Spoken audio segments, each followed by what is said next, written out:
jumlah ekskavator yang bekerja secara aktif sebanyak 1.000 unit.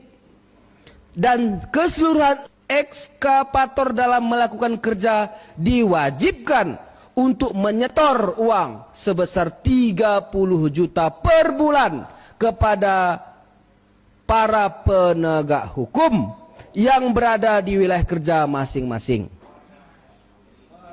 sebagai uang keamanan. Dan jika dikalkulasikan uang haram yang diperoleh dari penyetoran ini per tahun adalah sebanyak 360 miliar per tahun. Dan praktik haram ini telah berlangsung lama dan dibiarkan berlangsung tanpa ada upaya pemberantasannya. 2. Pansus DPR Aceh menemukan beberapa wilayah kabupaten dalam provinsi Aceh menjadi tempat tambang ilegal. Antaranya Kabupaten Aceh Jaya, Kabupaten Aceh Barat, Kabupaten Nagan Raya, Kabupaten Barat Daya, Kabupaten Aceh Selatan, Kabupaten Gayo Luas, Kabupaten Aceh Tengah, dan Kabupaten Pidi. 3. Pansus DPR Aceh menemukan sebanyak 450 titik lokasi tambang ilegal, telah menyebabkan timbul kerugian besar bagi masyarakat Aceh secara keseluruhan. Dan oleh karena itu, Pansus DPR Aceh meminta kepada Gubernur Aceh untuk dapat melakukan proses penutupan terhadap seluruh kegiatan tambang ilegal.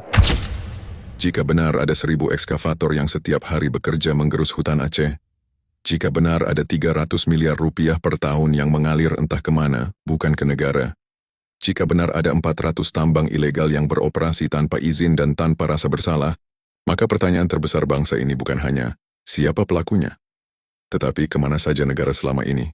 Kemana Kementerian Kehutanan yang tugasnya menjaga hutan, tetapi hutan telah habis sebelum mereka sempat hadir? Kemana Kementerian Lingkungan Hidup yang seharusnya menjadi penjaga terakhir bumi, tetapi kerusakan ekologis berjalan bertahun-tahun tanpa penghentian? Kemana Kementerian ESDM yang berwenang mengawasi tambang, tetapi ratusan tambang ilegal menikmati kebebasan seperti negara di dalam negara? Bagaimana mungkin alat berat masuk, jalan dibuka, hasil tambang diangkut, uang miliaran beredar, namun tidak ada yang tahu? Apakah negara benar-benar tidak tahu, atau negara pura-pura tidak tahu? Yang pasti, ketika banjir datang, ketika tanah longsor, ketika sungai berubah menjadi lumpur, ketika rakyat tidur di pengungsian, barulah negara sibuk hadir, barulah pejabat sibuk memberi pernyataan, barulah semua merasa peduli. Padahal rakyat tidak butuh janji di tengah bencana. Rakyat butuh negara hadir sebelum hutan hilang, bukan setelah rumah hanyut. Dan hari ini Aceh mengirim pesan keras kepada Republik. Jika kementerian hadir hanya setelah kehancuran, lalu apa arti kehadirannya? Ini bukan sekadar evaluasi. Ini panggilan moral. Negara harus berhenti datang sebagai pemadam kebakaran. Negara harus hadir sebagai penjaga sebelum api menyala.